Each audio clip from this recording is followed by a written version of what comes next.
une rencontre entre deux mondes qui sont des partenaires objectifs sur la transformation tellurique des compétences dont on a besoin et qui pourtant doivent approfondir leur relation, leur manière de travailler ensemble.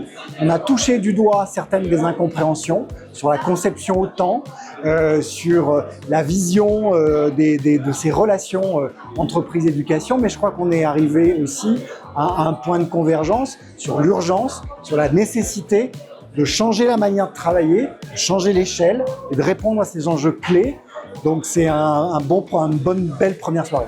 Écoutez, extrêmement positif, j'ai appris beaucoup de choses, j'ai vu aussi que le sujet effectivement peut être conflictuel, mais c'est génial parce qu'on est vraiment sur les bons sujets, sur les compétences en France. Très positif parce qu'en fait on pose une question qui est vraiment la fondamentale des écoles d'ingénieurs, c'est l'insertion professionnelle et c'est l'adaptation à l'emploi des compétences de nos ingénieurs et nos écoles qui sont professionnalisantes doivent se poser cette question. Une soirée intéressante parce qu'il y a une vraie mise en perspective des problématiques de compétences et notamment des relations entre les écoles et les entreprises.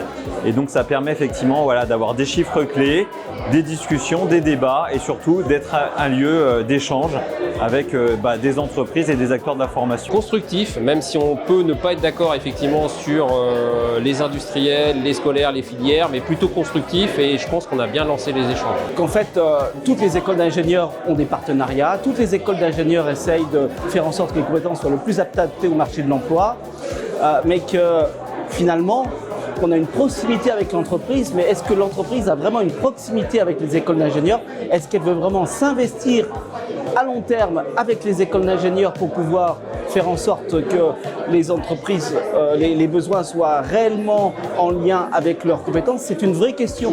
Alors ce que j'ai retiré moi de ces échanges, un élément qui est très important pour moi en tant que directeur général d'Audencia, c'est que forcément on a ce décalage entre le niveau de formation et parfois les besoins des entreprises.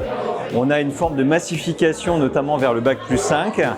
Or, de cette soirée, on voit bien que les besoins se situent aussi à des niveaux inférieurs, bac plus 2, bac plus 3. Et c'est un élément important aussi, la nécessaire réactivité d'adapter les qualifications, les compétences et les diplômes dans des temps plus courts sur des questions effectivement essentielles. Notamment, on a parlé d'IA, mais on a aussi parlé par exemple des problématiques d'électrification dans l'industrie.